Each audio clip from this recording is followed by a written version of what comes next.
SSC MTS এই এক্সামিনেশনের জন্য আমরা ওয়েট করছি, আমরা প্রেডিকশনস করছি যে কবে এক্সামিনেশন হতে পারে, বাট ফাইনালি আমাদের কাছে একটা অথেন্টিসিটি এসছে।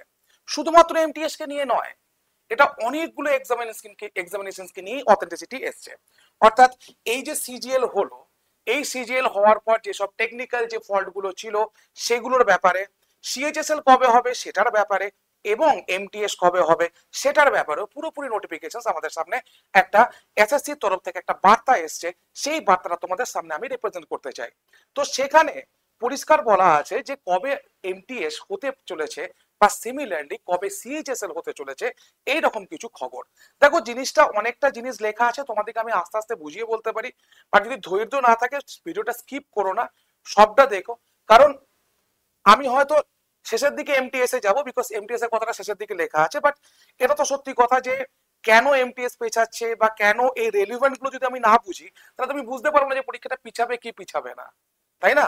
তো চলো একটু শুরু করছি আমি। আপডেট রিগার্ডিং এসএসসি এক্সাম সিজিএলই অর্থাৎ কম্বাইন্ড গ্র্যাজুয়েট লেভেল এক্সামিনেশনস, ঠিক আছে, 2025 হ্যাজ বিন কমপ্লিটেড।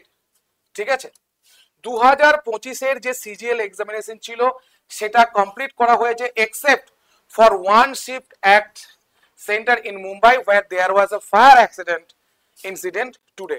মানে এক জায়গায় ফায়ার ইনসিডেন্ট হয়েছিল, সেই জন্য সেখানে এক্সামিনেশন নেওয়া যায়নি, বাকি সব জায়গায় মোটামুটি এক্সামিনেশন নিয়েছে। তো about 28 lakhs of candidate had applied for this exam. 28 লক্ষ ফর্ম ফিল আপ করেছিল, তার মধ্যে 13.5 লাখ পরীক্ষায় অ্যাপিয়ার হয়েছে।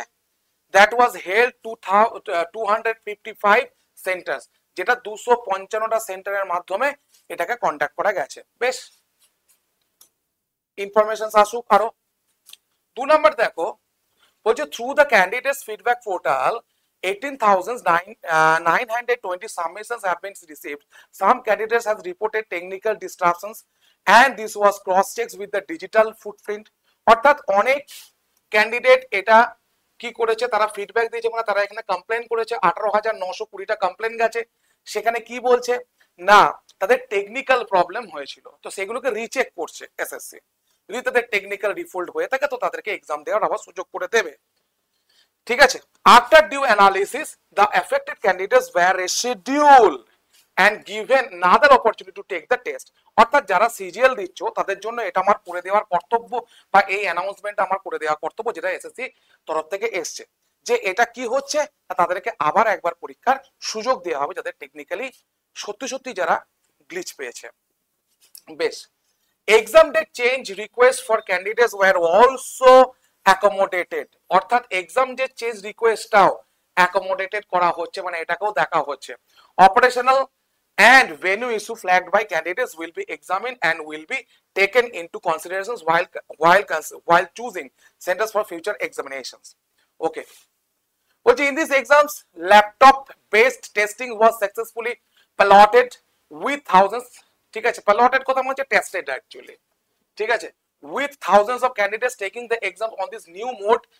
As when is scaled up, it will enable greater flexibility and providing test centers and accommodate larger numbers। মানে যখন এটা আস্তে আস্তে চালু হয়ে যাবে তখন এর ফ্লেক্সিবিলিটিও বাড়বে এবং এই যে প্রবলেমগুলো হচ্ছে এগুলো হবে না।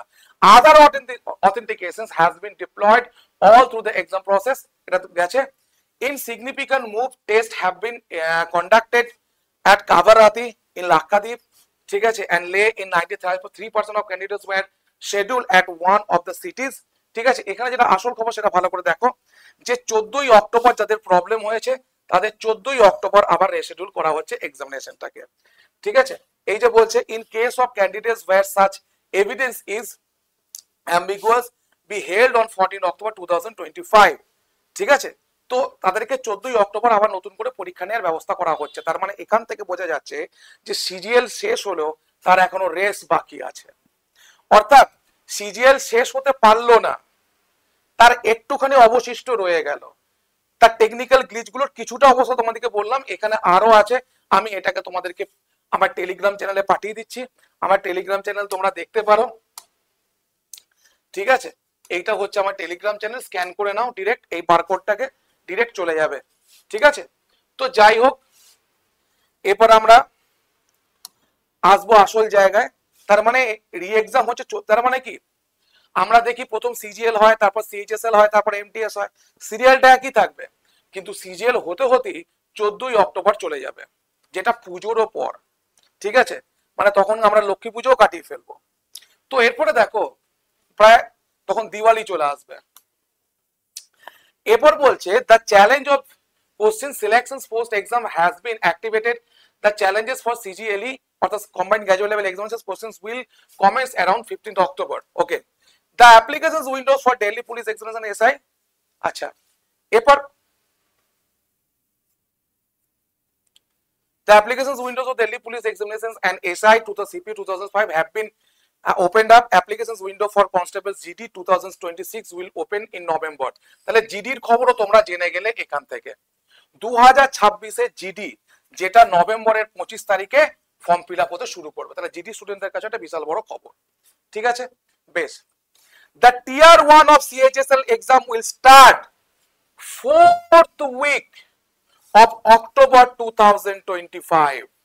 খেলা বোঝো, অর্থাৎ এই যে সিএইচএসএল এর এক্সামিনেশনটা সেটা কবে হবে না 4th উইক অফ অক্টোবর, অক্টোবরের শেষের যে সপ্তাহ সেই সপ্তাহে কন্ডাক্ট করা হবে।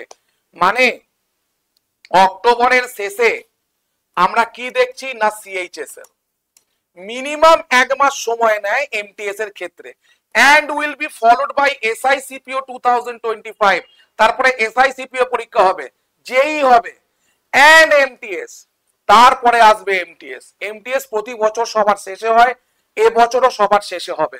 শুরু হয় জিডি দিয়ে, এসএসসি পরীক্ষা শুরু করে জিডি দিয়ে, সিলেকশন পোস্ট, তারপরে আসে সিজিএল, তারপরে আসে সিএইচএসএল, মাঝে থাকে এইগুলো সিপিও জেই এগুলো, তারপরে শেষে আছে এমটিএস। মোটামুটি দেখা যায় যে সিএইচএসএল থেকে এমটিএস এ যেতে গেলে প্রতি বছরের যেটা সিনারিও 2024-এরও যেটা সিনারিও ছিল সেটা হচ্ছে 1 মান্থের তফাৎ। 1 মান্থের নিচে এরা নিতে পারবে না, কারণ মাঝে আবার এতগুলো পরীক্ষা ঢুকে গেছে। যদিও এই পরীক্ষা ক্যান্ডিডেট কম তাই এগুলো তাড়াতাড়ি হয়ে যায়, তো সেক্ষেত্রে 1 মান্থের নিচে হবে না। তাহলে আমি ধরে নিচ্ছি অক্টোবরের শেষ সপ্তাহে, মানে অক্টোবরের শেষ পর্যন্ত 31 অক্টোবর পর্যন্ত, ঠিক আছে, আমাদের চললো কি না সিএইচএসএল। ঠিক আছে, তাহলে তার 1 মাস পর মানে নভেম্বরের লাস্ট উইকে চলে যাচ্ছে আমাদের পরীক্ষা কি না এমটিএস। তার মানে এখন আমরা দাঁড়িয়ে আছি আজকের ডেটে, সেটা হচ্ছে আমি দাঁড়িয়ে আছি আজকের ডেটে, মানে আমি দাঁড়িয়ে আছি 27 তারিখে। আমি এই মাসটা ছেড়ে দিলাম, তোমার কাছে পুরো অক্টোবর আছে, ঠিক আছে, তোমার কাছে পুরো নভেম্বর আছে। তাহলে আবার তুমি সুযোগ পেলে কতদিন না মিনিমাম 60 ডেজ। এই 60 ডেজ এর আগে তুমি পরীক্ষা কন্ডাক্ট হবে না, এটা আমরা বুঝতেই পারছি, এটা অফিসিয়াল নিউজ থেকে আমরা বুঝতে পারছি। এবং এটাও বলে দিয়েছে candidates are requested to regularly watch the website of the commissions for update these matters। অর্থাৎ এই যে পরীক্ষার ডেট গুলো এইগুলো কি the specific dates for these exams will soon be notified, মানে খুব তাড়াতাড়ি আসছে। ধরো 1 সপ্তাহ বা 10 দিনের মধ্যে ডেট দিয়ে দেবে, কিন্তু ডেটটা তো আমরা প্রথমেই বুঝে যাচ্ছি যে নভেম্বরের লাস্ট উইকে হবে। এবার নভেম্বর থেকেও যদি পেছাও তাহলে ডিসেম্বর যাবে ম্যাক্সিমাম, তবে আমি আশা করছি নভেম্বর ধরেই চলা উচিত। নভেম্বরে যদি লাস্ট উইক হয় তাহলে আমাদের কাছে 60 ডেজ আছে। তার মানে আমি বারবার বলছি মার্চ মাস থেকে যে তোমরা প্রিপারেশন নাও, তোমাদের হাতে অনেক সময় আছে। প্রথম তখন 2 মাস, তারপর 2 মাস, তারপর 2 মাস, এটা 5th টাইম। অর্থাৎ একবার কেউ সুযোগ একবার পায় না, 2 বার পায় না, 3 বার তো পাই না, তোমরা 5 বার সুযোগ পেলে প্রিপারেশন নেবার।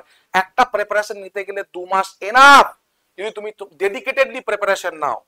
ডেডিকেশন হচ্ছে মেন, ডেডিকেশন না থাকলে 2 বছর কেন 20 বছরের অভাব হয়ে যাবে তোমার, তুমি কোনোদিনই পরীক্ষা পাস করতে পারবে না। ডেডিকেশন থাকলে সেটা 21 দিন থেকে 2 মাস অনেক সময়। তাহলে এই সময়টাকে তুমি কাজে লাগাবে না এটা তোমার উপর নির্ভর করছে, কারণ তোমার মেন্টালিটির উপর নির্ভর করছে, তোমার স্টেট অফ মাইন্ডের উপর নির্ভর করছে। বিকজ আমি তোমাকে জোর করে বলতে পারবো না যে তুমি প্রিপারেশন নাও, আমি তোমাকে জোর করে বলতে পারবো না যে সবকিছু ছেড়ে ছুড়ে দিয়ে তুমি জিনিসটা করো, কেন তোমার পার্সোনাল ব্যাপার আছে, তুমি যেটা করবে সেটা তোমার কাছে বেস্ট। ঠিক আছে, বাট আমি শুধুমাত্র এটুকু অঙ্গীকার তোমাকে দিতে পারি যে 2 মাসে তুমি কমপ্লিট করতে পারবে। এই 2 মাসে তুমি অনেক কিছু করতে পারবে, এই 2 মাসে তুমি লাইফ চেঞ্জ করতে পারবে। After getting the job you will get the 50 more than 50,000 salary, তুমি 50,000-এর বেশি স্যালারি তুলতে পারবে। এবার তুমি চুজ করো। এই সময়ে দাঁড়িয়ে যেখানে পরীক্ষা হার্ডার থেকে হার্ডার হয়ে যাচ্ছে, সেখানে শুধু দুটো সাবজেক্টে আমি পরীক্ষা দেবো। কি কি দুটো সাবজেক্ট? দুটো সাবজেক্ট আমি পরীক্ষা দেবো। কি কি দুটো সাবজেক্ট? না ইংলিশ এবং জিএস মানে জিএ জেনারেল অ্যাওয়ারনেস, এই দুটোর মধ্যে আমার সিলেকশন হবে। ম্যাথ এবং জিআই শুধুমাত্র কোয়ালিফাই, তো এগুলো এখন বাদ দিয়ে যদি এই দুটোকে আমি ভালো করে পড়তে পারি 2 মাস, তাহলে আমার পক্ষে সিলেকশন নিয়ে আমার যথেষ্ট কি খুব বেশি টাফ হবে? এবং সব থেকে বড় কথা, না আছে ইন্টারভিউ, না আছে টাইপিং, না আছে পিইটি, ঠিক আছে, মানে কোনো দৌড়াদৌড়ি কিচ্ছু নেই, কোনো মেজারমেন্ট নেই, তাহলে এর থেকে তুমি সুযোগ কি হিসেবে বেশি পাবে বলো? সিট সংখ্যা বেড়েছে, ওয়েস্ট বেঙ্গলের সিট সংখ্যা বেশি বেড়েছে। আগের বারে আমাদের মোট সিট সংখ্যা যেটা ছিল, ঠিক আছে, সেটা হয়তো এবারের থেকে বেশি ছিল, কিন্তু সেটা ওয়েস্ট বেঙ্গলে বেশি ছিল না, ওয়েস্ট বেঙ্গলে আগের বারের থেকে বেশি ছিল, মানে তোমার কাছে অপরচুনিটি বেশি। তাহলে এই অপরচুনিটি তোমার কাছে কতভাবে কাজে লাগছে তুমি একবার ভাবো। প্রথম যেটা আমি বলতে চাই তোমাদেরকে অপরচুনিটির ক্ষেত্রে, সেটা হচ্ছে কি বলতো, প্রথম যেটা হিট করতে চাই যে আমাদের কাছে সিট সংখ্যা অনেক বেশি ওয়েস্ট বেঙ্গলে। তোমরা দেখেছো ওয়েস্ট বেঙ্গলে 500 সামথিং সিট আছে, যেটা কি না থার্ড লার্জেস্ট, যেখানে আছে মহারাষ্ট্র, যেখানে আছে তোমার দিল্লি মহারাষ্ট্রের পরে এটা হচ্ছে তোমার থার্ড লার্জেস্ট অত বড় স্টেটের পরে। 2 নাম্বার হচ্ছে ফিফথ টাইম তোমাকে কসাস করছে যে তোমার হাতে আবার 2 মাস আছে। এই 5বার তোমাকে কসাস দিচ্ছে তোমার কাছে আবার 2 মাস আছে, তাহলে এটা তোমার কাছে একটা বড় অপরচুনিটি যে তুমি আবার 2 মাস পেলে, আবার 60 ডেজ পেলে। 3 নাম্বার হচ্ছে কি বলতো, 3 নাম্বার হচ্ছে তোমার কাছে কোর্স। কারণ আমরা কোর্সের দিক থেকে কতটা অথেন্টিক, কতটা আমরা, সব থেকে বড় কথা আমরা কন্টেন্টের দিক থেকে কতটা অথেন্টিক সেটা স্টুডেন্টরা জানে। তো এরপর ব্যাপার হচ্ছে তুমি যখন কোর্সে আসছো তখন তোমাকে কত টাকা পেমেন্ট করতে হচ্ছে? না স্যার, একটা কোর্স কিনতে গেলে 1999 বা সামথিং ব্লা ব্লা ব্লা, তুমি 329 টাকা দাও। এই 329 টাকায় শুধুমাত্র এমটিএস পাবে না, এর সঙ্গে গ্রুপ সিডি বা আদার্স এক্সামও তুমি পেয়ে যাবে। তুমি যদি সেন্ট্রালে প্রিপারেশন নিতে চাও, সেন্ট্রালে যারা টিচার আছে তারাও তোমাকে পারবে। অর্থাৎ 3 মাসের মধ্যে তোমার পরীক্ষা হয়ে যাচ্ছে। তাহলে যারা এমটিএস এর স্টুডেন্ট, যারা ভাবছো শুধু মাত্র এমটিএস দেবো, তাদের কাছে 329 যথেষ্ট। তাহলে এই কোর্সটা নেওয়ার পরে তুমি কি পাবে? না দুটো কোর্স পাবে, একটা হচ্ছে সোপান আর একটা হচ্ছে এবছরে যেটা হয়েছে সেটা, ঠিক আছে। তাহলে এই দুটো কোর্স তুমি পেয়ে যাচ্ছ এবং দুটো রেকর্ডিং, আবার নতুন একটা ক্র্যাশ কোর্স শুরু হবে সেটা। তাহলে এই 3টে কোর্সের মাধ্যমে তুমি কি প্রিপারেশন নিতে পারবে না? যদি এরপরও প্রিপারেশন নিতে না পারো, তাহলে তোমাকে জাগানোর কোনো পদ্ধতি আমাদের কাছে চেনা নাই, ঠিক আছে। আমাদের মানে আমি অন্তত চাই একটা গুড পারফর্মার তৈরি করতে, যে অন্তত 2 মাস পরে গিয়ে পারফর্ম করে আসবে। সেইভাবেই বারবার করে এই কোর্সগুলো তৈরি করা হয়েছে, এই কোর্সগুলোতে দেওয়া হয়েছে। তোমাকে বিদ্বান হতে হবে না, আমরা ভাবি যে আমাদেরকে বিদ্বান হতে হবে, বিদ্বান হওয়ার জায়গা নয় এটা। জাস্ট একটা পারফর্মার তৈরি হও, 329 টাকায় নিয়ে পারফর্মার তৈরি হও এবং 3 মাস 2 মাস পরে গিয়ে পরীক্ষাটায় পাও 50,000 স্যালারি পাও। কেউ তোমাকে জানতে যাবে না তুমি তোমার ব্যাকগ্রাউন্ড কি ছিল, তোমার পাস্ট কি ছিল, তুমি পাস্টে কি করেছো, তুমি পাস্টে কোনো জায়গায় ফেল করেছো কি পাস করেছো, কেউ জানতে যাবে না, ঠিক আছে। মানুষ সবসময় মানুষের সাকসেস দেখে, সাকসেস দেখলে ব্যাকেটটা ভুলে যায়। তাহলে তুমি যদি নিজের সাকসেস চাও, সব থেকে বড় উপায় হচ্ছে এটা। কি করতে পারো দেখো, যখনই আমাদের অ্যাপ খুলবে তখন সুপারফাস লাইভ প্রথমেই ফেসে আসবে। তুমি ওখানে দেখবে ডান দিকের ওপরে দেখবে অ্যাপ্লাই কুপন আছে, অ্যাপ্লাই কুপনে গিয়ে তুমি টাইপ করবে GOUTAM, তাহলে তোমার দামটা এইটাতে চলে আসবে। তার আগে দামগুলো বেশি থাকবে, প্রাইস গুলো, তো এই প্রাইস গুলো তখন এটাতে নেমে যাবে। অথবা তোমার কাছে যদি খুব কনফিউশন লাগে, তুমি আমাকে এখানে মেসেজ করতে পারো 7908100347। পুরোপুরি হেল্পলাইন নাম্বারের মতো কাজ করে, স্টুডেন্টকে হেল্প করা থেকে, স্টুডেন্টকে পেমেন্ট করা থেকে, স্টুডেন্টের ক্লাস পাবানো পর্যন্ত এই নাম্বারে তোমাকে পরিষ্কার হেল্প থাকবে। এরপর আজকের ভিডিওটার মধ্যে যদি তোমরা ইন্সপিরেশন খুঁজে পাও, তাহলে জানবো এবছর তোমরা হয়তো কিছু করতে বা চেঞ্জ করতে পারলে নিজেদেরকে। আর যদি মনে হয় যে না স্যার আমাদের ইন্সপিরেশন পাচ্ছি না, তাহলে আমি হতাশ হয়ে যাব যে কোথায় আর ইন্সপিরেশন পাবে তোমরা। ফিফথ বার, 5বার তোমাদেরকে সুযোগ এলো এমটিএস এর একটা বছরে, এর থেকে আর কি পাবে? Thank you so much for watching this session.